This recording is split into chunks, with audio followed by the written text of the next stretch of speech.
bang, bang, bang, bang. The working man's a sucker, that's for damn sure. You said it. Oh, yeah. Well, come on home to me, baby.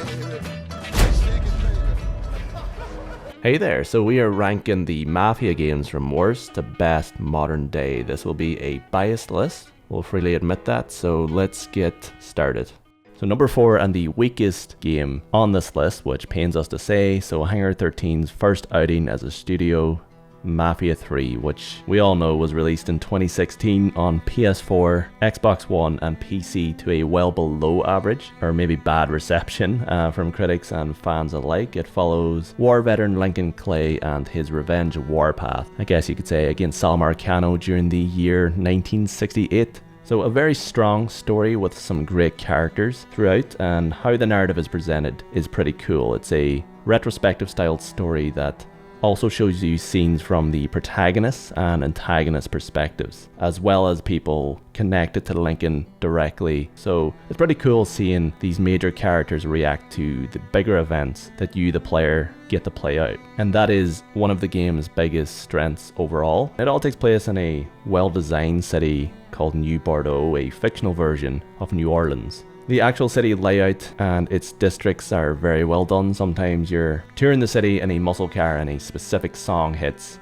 on the radio, and it does help nail that atmosphere and helps with the vibe overall. Now, the first major problem, once you branch out and start to explore the city, it does feel very hollow. There's no interaction available. Collectibles and miscellaneous items are placed around each district to kind of help disguise its emptiness. And although I do love the city, it has a lot of wasted potential when you do begin to explore. Now, from gameplay, it comes with an old school cover system, really fun animated executions which are crazy gruesome. If you haven't played this game, some of the finishers that Lincoln can do are mental, but they do suit his character and what he's going through emotionally throughout the story, but it does set you back whenever you first see it.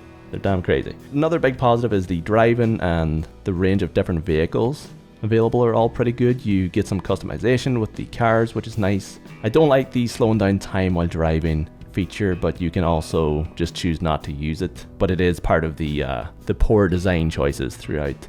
Now, this is subjective, of course. It comes included with the best soundtrack in the series and one of the best in gaming when it comes to licensed music, at least. Some of the songs are perfectly used in cutscenes or during gameplay to help create like a real moment for the player. And the game allows Lincoln to be customized. You can like change his outfit, get upgrades, approach missions in different ways, and call in additional support or weapons to help out in combat. And I think many new players of the series will enjoy that aspect. And I will give a shout out to the game's DLCs, which showed a different side to Lincoln completely and provided more activities to do and kind of tied well into the main game. They were a lot of fun, and even though the DLCs didn't have a Mafia vibe whatsoever and every DLC seemed to drift further from it, it felt like they just embraced what the game was with its DLCs, and they were a major positive. Now, in terms of negatives, aside from its clear technical issues, I think Mafia 3 ultimately is like held back by strange design choices and one of the most repetitive mission structures you'll experience in a game. This helped create one of the main issues for returning fans of the series. Mafia 3 doesn't feel like a traditional Mafia game. It forces you to do a lot of busy work to progress to the best parts, which are the story missions and character moments. We can say a lot about this game, but the characters are good and it's all well presented. Even if you don't like the direction where the game takes from the series, the problem is the narrative is repeatedly derailed. Like after every mission, the game has you running around, clearing out these rackets and doing damage. Once you do enough damage, you get to unlock the next major story mission. And those set piece missions themselves are pretty good and are delivered well and well acted, etc. But they leave you thinking, what if it was simply story mission to story mission like every other Mafia game? In the end, it kinda leapt too far from what people love about the series. It's still a decent game, just not a great Mafia game, despite it making some awesome connections to the prior Mafia games through its characters. Number 3, Mafia: The City of Lost Heaven. The original Mafia 1, The City of Lost Heaven, was released in 2002 on PC to almost critical acclaim, and to this day is the best received Mafia game based on its release year. Now, we don't talk about the console ports that came out in 2004, those were rough, they didn't happen. a compelling chapter-based story that follows taximan Tommy Angelo's rise in the Salieri crime family. It's also told in a retrospective style as Tommy sits in a diner with Detective Norman. He gives the full story from his time in the mob, and you witness the twists and turns throughout as you, the player, then acts out Tommy's confession chapter by chapter. This is the most impressive thing about Mafia 1, is the story and acting for the time. Games in 2002 rarely had a story this strong, and it does probably lean into typical mob movie tropes too much, but that's expected from the genre, and if you're a fan of mob movies like us, it feeds that craving. Additionally, the game's music score just hits the spot when it comes to a mafia story and really elevated the emotional stakes from start to finish, adding to that gritty crime thriller atmosphere. Now, some of the highlights of this game are its unique time and place. In 1930s Lost Heaven, a fictional version of Chicago that to this day still holds up as a realised city, and the atmosphere is simply beautiful. With public transport that you can use in busy streets, it has its own traffic system and small attention to detail scattered throughout, that even some modern day games fail to implement, like being pulled over by police for speeding, authentic cars that use turn signals, enemies run out of ammo and react accordingly, and sometimes they run to melee you or grab a weapon off somebody else's body. It's such a crazy detail, and there's a massive list of things this game does that are so impressive even now. For a game in 2002, it included some high quality mission variety, from chase scenes to vandalism, full on shootouts, a notorious driving mission which was hard as shit, stealth and assassinations. The game constantly gives the player more to do. As it builds towards the finale, the missions get more intense to reflect the story getting darker. Now let's talk about the combat. It's pretty difficult sometimes. The game has very stiff controls and doesn't have a traditional cover system. You have to peek around corners and then pick your shots, which some people will hate and others will love. It's an unforgiving combat system. Unlike many crime-themed games where you want to run around and cause chaos, in this game you don't want to get into a gunfight. It's tough, especially with the AI being brutally accurate and relentless. Your use of cover needs to be on point. You need to be careful when you reload and the controls are stiff, but that's expected from a game this old. Nowadays it's difficult to make a return for new players taking this into account, and its checkpoint system is super harsh. It has certain missions that make you want to scream when you get killed, so that's the worst part about playing the game modern day. And although most of the major performances are incredible for the time, the game does have some inconsistent voice acting, certain side characters sound bad, but it's expected for the year it was released that it would feel outdated. Hence the remake. It's third on our list. Despite that, Mafia the City of Lost Heaven was well ahead of its time and one of the best games to come out in 2002 and set the blueprint for what the series should be. And number 2, Mafia the Definitive Edition. So yeah, it was released in 2020 on Xbox One, PS4 and PC to a generally favourable reception.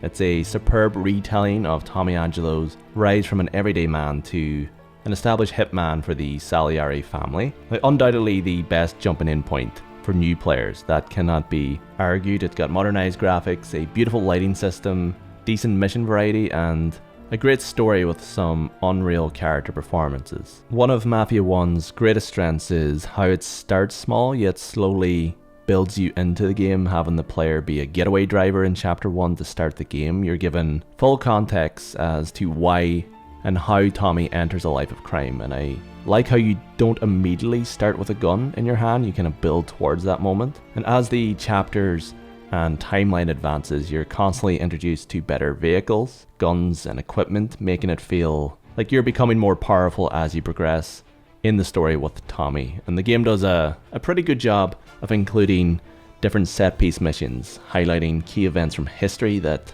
help fit the timeline and to make each chapter feel unique from one another. And as the stakes get higher in the story, you feel it as the player, with each mission getting more elaborate and the shootouts getting more intense.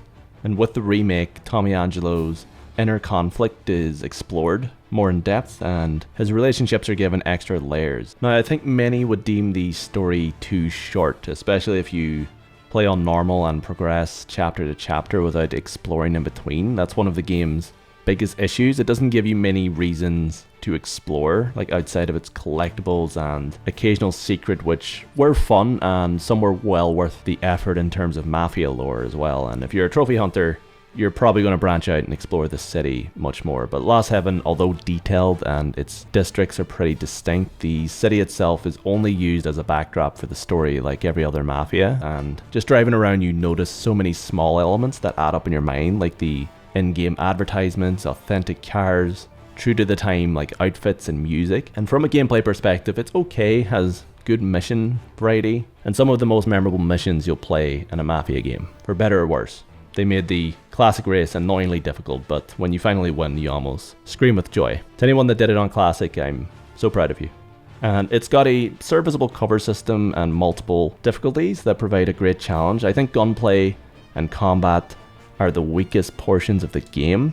Reusing assets from Mafia 3 stands out a lot because Tommy doesn't feel different enough from Lincoln, and the AI isn't the greatest, but we get it. Budget and time restraints are a thing, but it's definitely less thoughtful than the OG Mafia.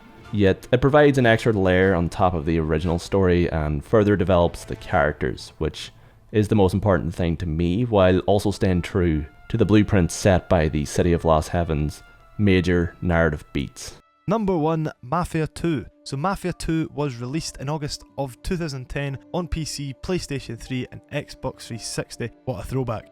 To a generally favourable reception, becoming a cult hit among players. It followed Vito Scaletta and his best friend Joe Barbaro during the 1940s and 50s as they rise within the ranks of the Falcone family in Empire Bay. Mafia 2 leads the way in a chapter-based structure as every chapter feels different from the get-go. You start at war in San Celeste, which works as a meaningful introduction of how to play the game. Then you come back to Empire Bay after being at war in Sicily and see the city covered in snow. You hear the radio playing and everyone is in overcoats and the atmosphere is amazing. Immediately it immerses you into the world, and to this day I've never felt more immersed from the very beginning of a game than when I'm entering Empire Bay for that first time. This is one of Mafia 2's best assets, its atmosphere. It is essentially a gritty crime drama that the player gets to act out, all brought together by an authentic soundtrack from the 1940s and 50s, well-written characters and story, and a setting to match. The game even throws in multiple seasons throughout the story as the timeline advances, which makes the city have a different vibe throughout. Unlike Mafia 1 and 3, it provides more interactivity in the city. You have bars, restaurants, objects you can interact with in Vito's apartment and house. You can eat sandwiches to replenish health, get drunk from beer and run taps in your kitchen for no reason other than just because. Even though those small details are meaningless to the majority of people, some players appreciate random options to interact with the environment like this. Like Mafia 1, as the story and timeline advance, you're introduced to new cars and weapons, and you gain more money as Vito becomes more established in the mob. Even Vito eventually gets a nice property in a nice area in the city to further highlight that he's moving up in the world, which is a nice touch. The player is also able to walk into stores to buy weapons, or one of the many clothes shops if you would like to buy yourself one of those overcoats we mentioned, plus many